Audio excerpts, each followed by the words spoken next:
Ok. C'est parti. Hein.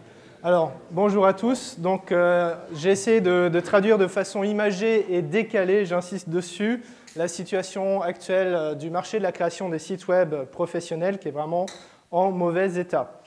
On parle beaucoup de sites e-commerce, mais en fait, la plupart des sites que les gens demandent de créer sont des sites non seulement non e-commerce, mais relativement basiques. On en voit un exemple ici, vous pouvez tous reconnaître. Et la demande principale, c'est une demande d'autonomie et de pouvoir trouver le site. La réponse majoritaire des prestataires web, c'est d'utiliser des outils open source, tels que ceux qui sont indiqués ici. À peu près 90% sur 1000 prestataires indiquent utiliser ces outils. Et en fait, il se trouve que c'est un petit peu ce qu'on pourrait appeler la stratégie de l'inspecteur Harry. C'est-à-dire que pour faire un site de 10 pages, installer un Joomla ou un Drupal, c'est un peu de l'overkill. Voilà. Alors,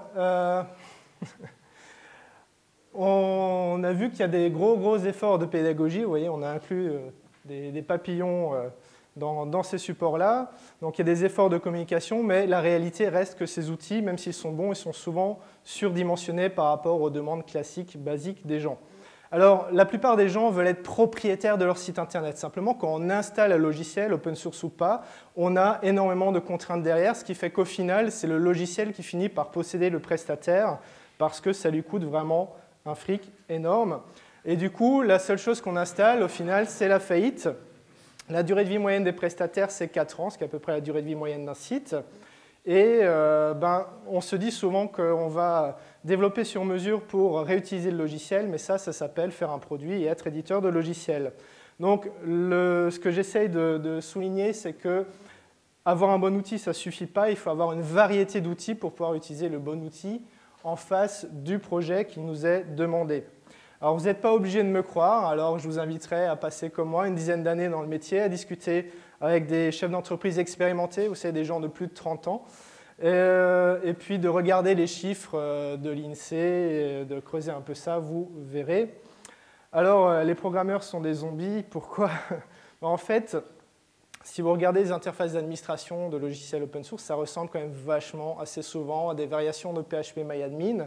Je pense qu'on peut faire mieux que ça. Alors, il y a des progrès. Comment est-ce qu'on peut reconnaître un design adapté? Déjà, un design ne peut pas être universel. Donc, les CMS qui visent l'universalité font vraiment fausse route. Il faut cibler un public précis et faire quelque chose adapté à ce public-là. Alors, voilà, effectivement, les recherches en génétique progressent. Je vous invite d'ailleurs à donner vos sous au Téléthon. En fait, la plupart des agences interrogées finissent par avouer que leurs utilisateurs finissent par déléguer les tâches de mise à jour parce qu'ils ne s'en sortent pas avec l'interface. En fait, les programmeurs ne sont pas méchants. En fait, ils pensent tous que le client type ressemble à ça. Ce sera bientôt le cas. La génération Y arrive, mais il suffit de regarder le site Désir d'avenir pour se rendre compte qu'on n'y est pas encore tout à fait. Voilà. Donc, il faut absolument trouver une solution pour avoir des relations équitables et durables, c'est des termes à la mode, à la fois avec son client, mais aussi en interne pour utiliser correctement les ressources de l'entreprise et accompagner le client plus loin que la simple création du site.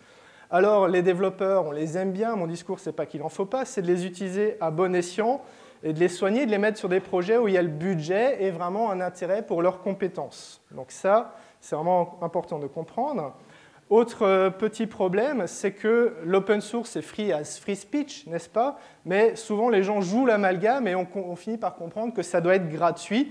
Et donc, pourquoi pas les prestations? Les prestations, c'est aussi matériel que du code source. Donc, ça devrait être gratuit, mais alors, il faut voter, pas pour Sarkozy, mais plutôt pour l'autre. Alors, si vous ne me croyez pas, voilà des exemples d'échanges qu'on peut avoir dans des forums.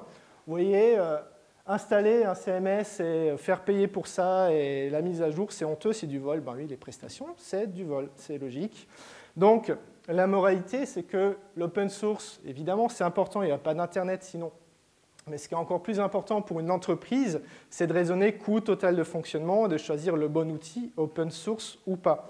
De se rappeler que ce sont des outils. Donc, voilà, je le dis, l'open source, c'est génial. Les développeurs sont géniaux pour développer, pas pour faire du design. Et il vaut mieux essayer de faire ce que veut le client et encore mieux ce dont le client a besoin. Et ma foi, essayer notre outil. C'est juste un outil, mais qui est pas mal du tout. On a à l'heure actuelle 95 prestataires web en France qui l'utilisent pour faire de jolis papillons adaptés à leur marché. Voilà, merci à tous.